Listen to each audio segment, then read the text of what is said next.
Do you ever feel like you have a constant judging voice in your head? A mind that just never seems to rest, always pulling you into the past or making you worry about the future? We're often told to fight this inner critic, to treat our own mind as an enemy. But what if that struggle is the very thing keeping you trapped? What if there was a gentle Kriya practice that doesn't fight the mind, but allows the noise to dissolve naturally, leaving a profound sense of peace? In this video, we'll explore the yogic wisdom of the mind, and I'll guide you through a simple yet powerful technique to gently quiet that inner agitation. Stay with me, because what you're about to learn isn't a temporary fix, but a path toward a lasting inner silence. You know that inner voice. Psychology calls it the inner critic. We might call it anxiety, worry, or just overthinking. It's the voice that replays something embarrassing from 10 years ago, the one that tells you you're not good enough, the one that spins stories about what might go wrong tomorrow. This constant stream of internal chatter is exhausting, isn't it? It creates a state of near constant restlessness. In the yogic tradition, we see this turbulent activity as being driven by a part of the mind known as manas. Think of manas as the sensory mind, the part of your inner world that processes what you see, hear, taste, touch, and smell. It's like a filter between you and the world, one that instantly slaps a like or dislike on every experience. This system is useful, but when it becomes overactive and unregulated, the inner critic has a constant source of fuel. That inner critic is essentially a collection of misunderstandings, a patchwork of other people's ideas about who we should be. We're taught to battle this voice, to argue with it, to reason with it. We try to drown it out with distractions, only for it to come back with a vengeance the moment we're quiet. The great yogis understood that this fight is a losing battle. Why? Because you're trying to use the mind to defeat the mind. It's like trying to calm a stormy ocean by hitting it with a hammer. The very act of fighting just adds more energy, more turbulence to the system you're trying to pacify. The suffering we feel comes from this sense of separation, from our true self, from peace, and from the present moment. But the ancient science of Kriya Yoga offers a different way. It doesn't teach us to fight. It teaches us to transmute. According to the great masters of yoga, the mind and the breath are inseparably linked. An ancient yogic teaching, captured in texts like the Hatha Yoga Pradipika, tells us, when the breath moves, the mind moves. When the breath is steady, the mind becomes steady. This is the foundational secret. That agitated, judging mind isn't some powerful enemy. From the yogic perspective, it's a symptom of misdirected prana, or life force energy. Imagine your prana as a river of energy. In most of us, this river is scattered, flowing outward through the senses, feeding thoughts, emotions, and reactions. The manas, the judging mind, is like a whirlpool in that river. It's loud, chaotic, and powerful, because the full scattered force of the river is feeding it. As long as your life force is flowing outward like this, the critic will always have a voice. You can't destroy a whirlpool by fighting it. You dissolve it by redirecting the river that feeds it. This is the profound reframe that Kriya Yoga offers. Your judging mind is not the enemy. It isn't something to be defeated. It's simply a pattern of your own vital energy, born from past impressions, or samskaras, that is trying to protect you based on old conditioning. The work, therefore, is not to attack this voice, but to gently withdraw the energy that gives it life. We do this by turning the river of prana away from the outer world and redirecting it inward and upward into higher centers of consciousness. This is achieved through specific Kriya techniques of pranayama, or life force control. When the manas is no longer fueled by this scattered pranic energy, it doesn't die a violent death, It simply and naturally dissolves into the stillness from which it came. So the secret isn't a complex philosophical argument, but a deeply practical, scientific technique for guiding the mind by guiding the breath. The Kriya path provides a bridge from the chaos of ordinary consciousness to the profound stillness of our inner world. The technique we'll practice today is inspired by Kriya principles, combining 3 core elements to systematically quiet the manas. First, we'll use a specific form of conscious breathing, or pranayama, to begin withdrawing the scattered prana from the senses. This is the first step in redirecting our river of energy. By consciously regulating the breath, we can directly influence our mental state, because the breath is the bridge between what we control and what we don't. Second, we'll introduce a mantra, a sacred sound vibration. The voice of the inner critic is a vibration of agitation. A mantra is a powerful counter vibration of peace. By filling the mental space with this sacred sound, we don't leave a vacuum for the critic to rush back into. We replace the frequency of fear with the frequency of stillness. Finally, we'll settle into the practice of sthira, or stillness, becoming the silent witness, the Sakshi. In this state, we observe any remaining mental chatter without getting involved, without judging it. We start to realize we are not the thoughts, but the silent, unmoving awareness in which the thoughts appear. As you become still, the critic loses its grip, because it thrives on past regrets and future fears. It has no power in the present moment, which is silence. When you withdraw your energy and become still, the critic loses its power. It weakens and it quiets. You are left with the silence of the self. Now, prepare yourself for the practice. Find a comfortable place to sit with your spine erect but not rigid.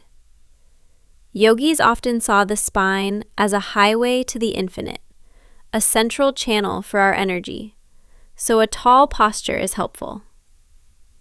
Close your eyes and let's begin. Let's begin by bringing awareness to our posture. Sit tall, lengthening the spine, as if a gentle string were pulling the crown of your head toward the sky. Relax your shoulders, your jaw, and the muscles around your eyes. Rest your hands comfortably on your lap, maybe with the palms facing up in a gesture of receiving. Allow your eyes to remain gently closed, turning your awareness inward. For a moment, just observe. Notice the natural rhythm of your breath without trying to change it. Notice the state of your mind without judgment. Is it busy? Is it quiet? Whatever is there, just acknowledge it. Now we begin the first phase, conscious pranayama. Take a slow, deep breath in through your nose, feeling your belly and then your chest expand. And as you exhale, a long, slow, complete breath out, feel your body release and surrender. Let go of any tension you're holding. Let's do that again. A slow, deep inhale, filling yourself with life-giving prana. Hold it for just a moment. And a long, controlled exhale, releasing everything that no longer serves you. Think of the exhalation as a symbolic release of the mind's chatter. Now we'll refine the breath.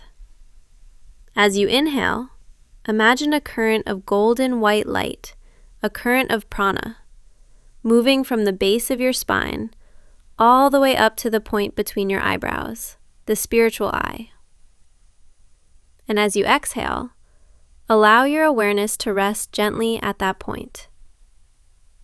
Inhale, drawing the energy up the spine to the spiritual eye. Exhale, settling your focus in that inner stillness. The yogic tradition teaches that by revolving the life current up and down the spine with this focused awareness, we can greatly accelerate our spiritual progress. Continue this conscious, rhythmic breath. Feel the mind becoming calmer, more centered with each cycle. You are beginning to redirect the river. Now we will introduce the second phase, the mantra. We will use the primal sound, Om. In yogic philosophy, this sound is the vibration of the divine. The critic is the sound of fear. The idea is that fear recedes when a divine vibration is present. As you continue to breathe, we will now add this sound. Inhale deeply, drawing the energy up the spine, and as you exhale, chant the sound Om, either out loud or silently within your mind. Let the sound be a low, steady hum, like the sound of a bee, a practice known as Brahmari pranayama. Let's do this together. Inhale. Om. Feel the vibration in your skull, in your chest, in your entire being. Inhale. Om. Let this sacred vibration fill the space where the critic used to be. The humming sound creates a soothing resonance that quiets the mind. Inhale. Om. Let go of all other thoughts. Merge your awareness completely into this sound. Now for the next few moments, continue this practice on your own. Inhaling the light up the spine, exhaling with the silent or audible vibration of Om. If the mind wanders, and it probably will, gently guide it back from the distraction and return it to the breath and the mantra. Now let the mantra dissolve. Let the breath return to its natural rhythm. Enter the final phase, stillness. You have redirected the river and filled the space with a sacred sound. Now, simply rest in the silence that remains. Become the silent witness.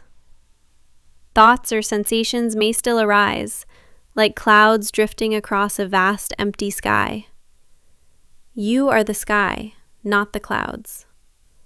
Observe them without attachment, without aversion. Don't follow them. Don't engage with them. Simply watch them come and go.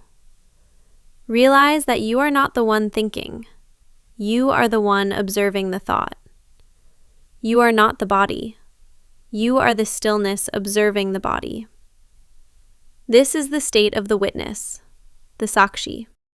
Rest here, in this stillness, in this silence. This is your true nature. This peace is always here, just beneath the surface turbulence of the mind. You have simply allowed it to be revealed. Now, very gently, begin to bring your awareness back to your physical body. Feel the ground beneath you. Hear the subtle sounds around you. When you feel ready, you can slowly and gently open your eyes. Take a moment. Notice how you feel.